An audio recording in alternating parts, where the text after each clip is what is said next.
Hello everybody, in my last video I spoke about the importance of focusing on the Montessori philosophy and not getting too distracted by the lovely materials and tools that Maria Montessori designed.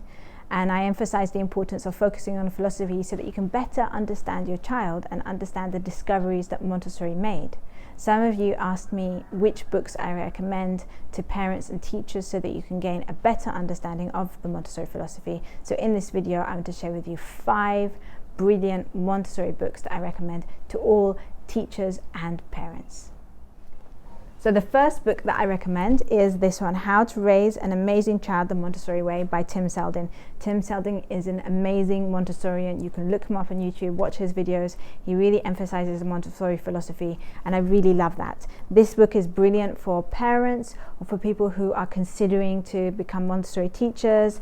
There is a brief overview of the Montessori philosophy and Tim Selden shares practical ways that you can implement this and what it may look like at home. There are ideas of activities that you can do with your children, and he goes through all sorts of things related to parenthood and raising children. So I really recommend this book. It's designed really nicely. It's a really easy and lovely read. So this would be one of the ones that I'd recommend you start with.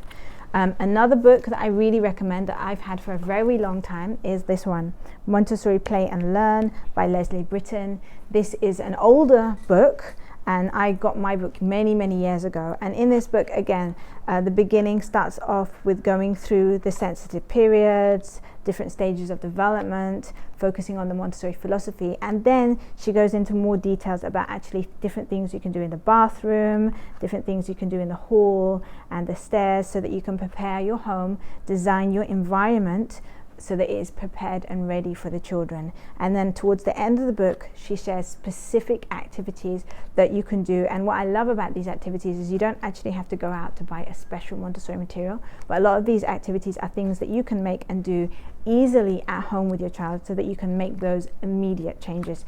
There is actually another book in this series, Montessori Read and Write, and that one is also another good book if you're looking more specifically at the language side of the Montessori method. Another book I recommend, especially if you have a very young child, is Montessori from the Start.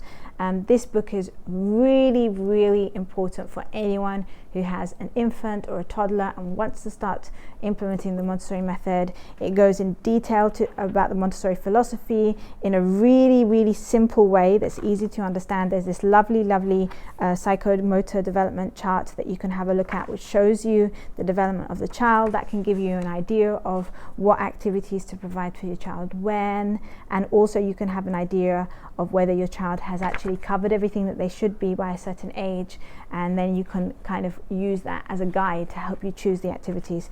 There is a lovely explanation of the philosophy in a really easy to understand way, and it goes through all sorts of different things that you can do in activities. So this is a really lovely book, and even when I did my infant and toddler training, this was one of the books that they recommended us to read, so it's relevant whether you're a parent or a teacher.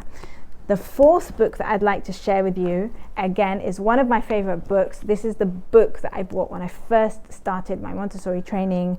It's Maria Montessori, Her Life and Work by E.M. Standing. E.M. Standing was a close colleague of Montessori. He worked alongside her for a long time and he started writing this book while she was still alive. Montessori actually read parts of this book and gave him her feedback. In the book, he gives an account of Maria Montessori's life. He goes into quite details about that, and I really like that aspect because you kind of get to know more about the woman behind the Montessori method. And then he goes into the Montessori philosophy, and you can see I've got a bookmark in here because I still jump in and out of this book every once in a while. And he goes into the Montessori philosophy and explains it in a way that is really nice to read through. I still use this book whenever I'm writing an essay for my Montessori masters, or if I'm recommending my students who are training to be Montessori teachers. I still go back to this book. He actually directly quotes Montessori in a lot of his chapters, and I find that really helps because he'll directly quote her and then he'll kind of go into more detail or explain it in another way. So I really love this book. This is one of, as you can see, it's quite an old one because I've had this for about 19 years and I still dip in and out of this book.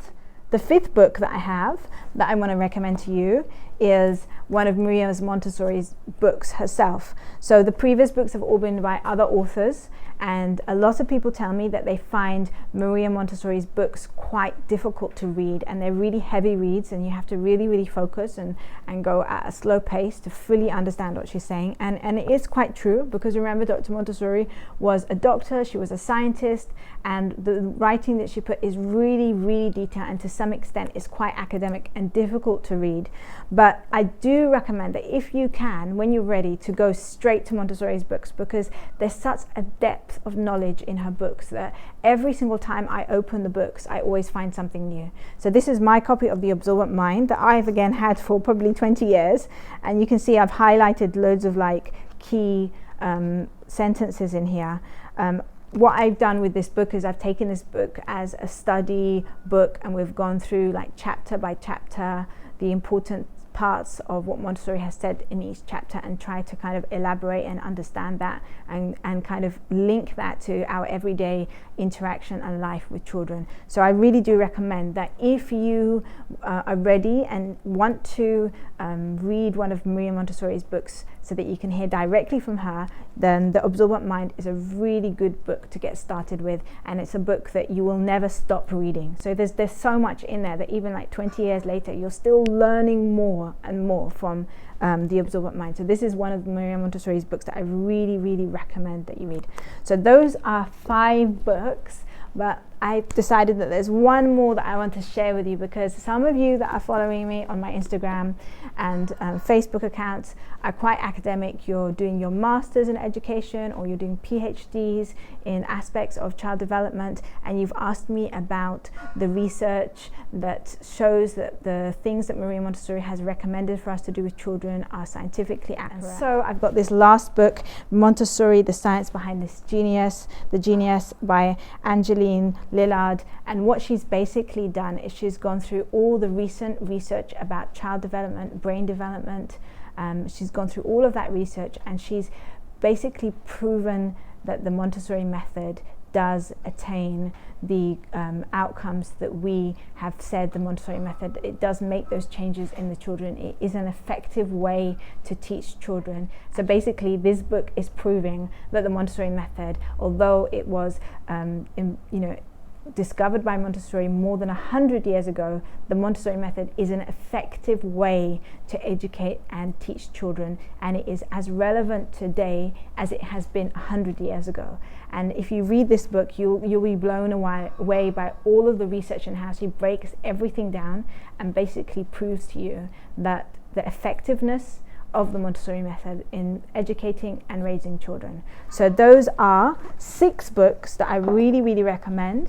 If you'd like to learn more about the Montessori philosophy, if you want to start your journey as a Montessori parent or a Montessori teacher, even if you are somebody who's got lots of experience in the Montessori method, these are 6 books that I really recommend you have in your library, that you start reading, that you're always referring to, dipping in and out, because the amount of information, the knowledge that's available in these books are amazing.